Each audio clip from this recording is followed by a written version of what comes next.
काढलं जातं दम्याच्या त्वचेच्या विकारावर आणि वाताच्या विकारावर पुढे चालते। पुन्हा आहे का तुळशीचा पाला टाकतात एवढंस थोडं दूध घ्यावं जास्त नाही, दुधाने कप वाढतो खोकला वाढतो, त्याच्यात काली मिरी टाकायची।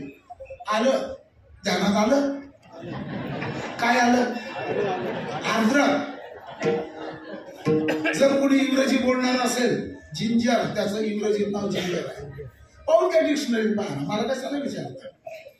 पुढे आणि नाही मिळालं तर सुंठ, सुंठाला विश्व भेषज असं नाव आहे, सगळ्या जगाकरता ते औषध आहे। पुन्हा सांगतो त्याला आटवावं, थोडी हळद घालावी कपनाशक आणि तुळशीचा पाला टाकून आळावावं, त्याचा काय म्हणतो आपण त्याला काढा करावा, काढा झाला सर्दी कमी होते। काय बाबा तुम्ही जुनाट गोष्टी घेऊन बसल्या, 3 मिनिटात सर्दी जाते। अरे 3 मिनिटात नाही 3 सेकंदात जाईल, पण शरीरावर काही परिणाम झाला का किडनीवर हे ध्यान ठेवलं। जी कंपनी गोळी तयार करते औषध तयार करते माझ्या गोळ्यांनी तुम्हाला साईड इफेक्ट होईल असं जाहीर करते का? सांगा सांगा सांगा सांगा, कोणी सांगत नाही महाराज। मी कायम आयुर्वेदाची पुस्तकं वाचतो, ऐका पुन्हा सांगतो। आणि सर्दी एक कीर्तनकाराला होऊ नये एवढी विनंती आहे। कीर्तनकाराला सर्दी झालेला आहे, त्रास होतो महाराज कीर्तन करायला। आणि दुसरी सर्दी स्वयंपाक करणाऱ्यांना होऊ नये, अहो होऊ नये असं बोललो। झाले का 5 सूत्र?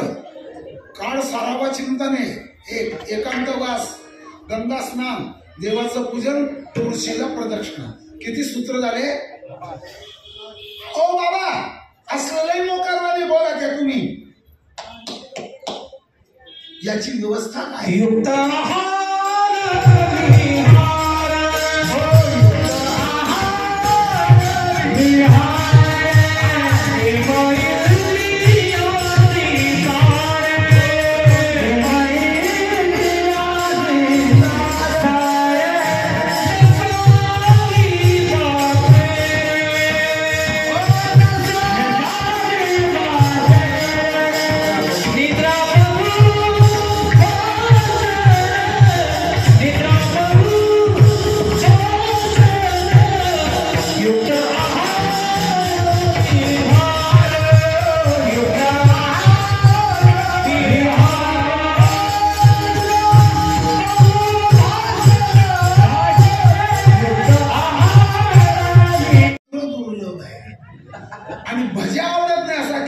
सापडणं मुश्किल आहे।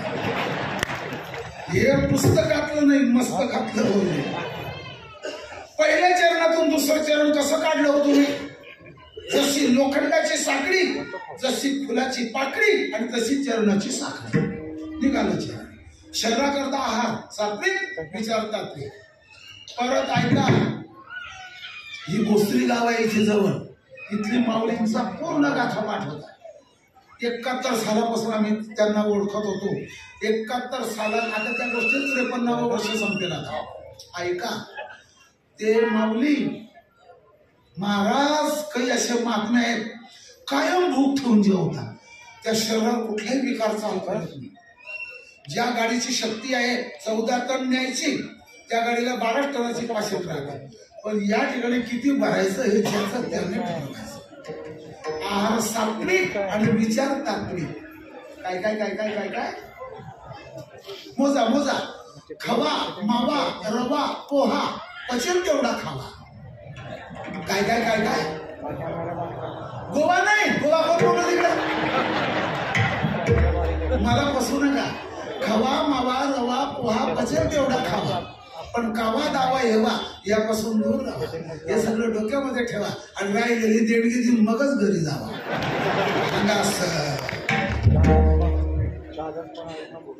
गीतेच्या 6व्या अध्यायामध्ये एक श्लोक आहे। आमची गुरुबंधू मंडळी आळंदीमध्ये, आता ही जी बालक मंडळी आमच्या पूज्य महाराज कळ शिकतात, त्याचा तो श्लोक पाठ आहे। युक्त हारव्या रस्य युक्त चष्टस्य कर्मसु युक्त स्वप्ना व बोधस्य योग भवती दुःख। आळंदीला गीता पाठ करून घेतात आणि ते जे पुण्य निर्माण होतं त्याच्या पुण्यात तुमचा अर्धा हिस्सा आहे माधुकर वाटणाऱ्यांचा। या मुलांना कपडे देणारे, चपला जोडे देणारे, पुस्तक वह्या देणारे, जोडून या धन उत्तम व्यवहार। ऐका, आहाराबद्दल बोलून गेलो, आता पुन्हा सांगतो। सत्वगुण प्रधान आहार असतो. मी आल्याबरोबर बाबांना सांगितलं मुगाची डाळ खातो, मुगाच्या डाळीने कफ वात पित्त तिन्ही वाढत नाही. तुमच्या तुरीच्या डाळीने ऍसिड वाढते, ऍसिडिटी होते. उडदाची डाळ पहिलवानाने खावी. उडदाच्या डाळमध्ये भरपूर ताकद आहे, पचायला जड आहे. तुमची बरं का लाल डाळ आहे मसूर ती खातच नाही. हरभऱ्याच्या डाळने सुद्धा त्रासच होतो, वात वाढतो, बद्धकोष्ठता वाढते. प्रत्येक उपद्रव आहे, पण ज्याचं शरीर सुदृढ त्याला काही नाही. पण ज्याचं मोडकं डाळ आहे हंगास काय काय गुळवणी पुरणपोळ्या हा सावड्या. तुझ्या गाडीला किती टनाची पॅसेंजर आहे तुलाच माहिती. भूक ठेवून जेवावं, प्रेम ठेवून राहावं, काम झाल्यावर निघून जावं. 3 वाक्य बोललो. योग्य आहार घ्यावा. मला 40 वर्षापासून मुगाच्या डाळीचा आहार आहे. डोंगरेजी महाराज मुगाच्या डाळीची खिचडी खात होते. गाईचं तूप मिळालं तर खात होते. म्हशीचं तूपही घेत नव्हते. डोंगरे महाराज भागवताचार्य होते. आणि आता सुद्धा आपले बाबा सर्वांचे मी पत्रिकेत नाव वाचलं. मारुती बाबा एवढासा भात नाही तर भाकरी, मुगाची डाळ नाही तर ताक. 94 वर्षाच्या वयात ते पाठ घेत आहे. माझं तर अजून कमीच आहे, त्यांच्यापेक्षा पुष्कळ कमी आहे. कसं शरीर सांभाळलं. मोठे बाबा 99 वर्ष, नरसिंह बाबा 89 वर्ष, भाऊसाहेब 96 वर्ष. आपलं शरीर सांभाळ. सत्य सांगतो, शरीर सांभाळ. शरीर मानत्वात शरीर. आता ही संस्कृती बोलत बसत नाही मी, लोकांना कळतही नाही. युक्त आहार घ्यावा. आता ढोबळमानाने बोलू का? ढोबळमानाने ज्याची वात प्रकृती आहे, माझी वात प्रकृती आहे, वात प्रकृतीच्या माणसाने वात वाढवणारे पदार्थ खाऊ नये. वांग हा वाताचा राजा आहे. वांग, वाल, वावटळ बरं का होऊन जात. शरीरात वात वाढतो.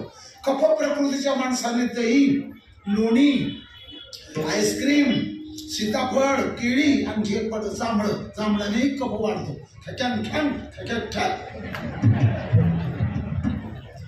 कफ वाढवणारे पदार्थामध्ये श्रीखंड नंबर 1 आहे. ते किती दिवसाचं आहे फ्रीज मध्ये त्या भगवान परमात्म्याला माहिती. आणि पित्त प्रकृती ज्याची असेल, तुरीची डाळ, हिरव्या मिरच्याचा ठेचा, लसण टाकून धुवून जाऊन द्या. जागरण, धावपळ, तळलेल्या वस्तू जेवढं पाळता आलं तेवढं पाळा. जेवढं पाळता आलं तेवढं पाळा. काही काही माणसांना रागही येतो महाराज बोलण्याचा. आणि सर्वसाधारण थंडा नावे उन्हा खावे.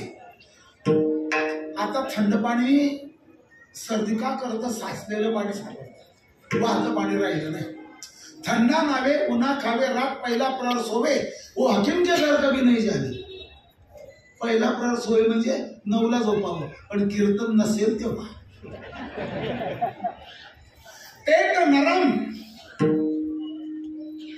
पेट नरम बर का. हे पेट नरम. आपलं शरीर आपल्या ताब्यात आहे. वाहन आपलं आहे का रस्ता आपला आहे? वाहन आपलं आहे, रस्ता आपला नाही. पोट आपलं आहे, अन्न आपलं नाही. हे सांभाळत राहा. पेट नरम, पैर गरम, शिरक रखो ठंडा, आणि यदि आया रोग तो से मारो डंडा. अर्ध पोट अन्नाने भरावं, हे ढोबळ मानाने सांगतोय. अर्ध पोट अन्नाने भरावं, 4ने पोट पाण्याने भरावं, 4ने पोट शिल्लक राहून द्यावं. काही काही शटर गेट झालेली आहे. यानंतर बाळासाहेब दत्तात्रय नवले, सतीश अवघडे मेजर. नवनवीन बातम्या बघण्यासाठी आमच्या चॅनलला सबस्क्राईब करायला विसरू नका.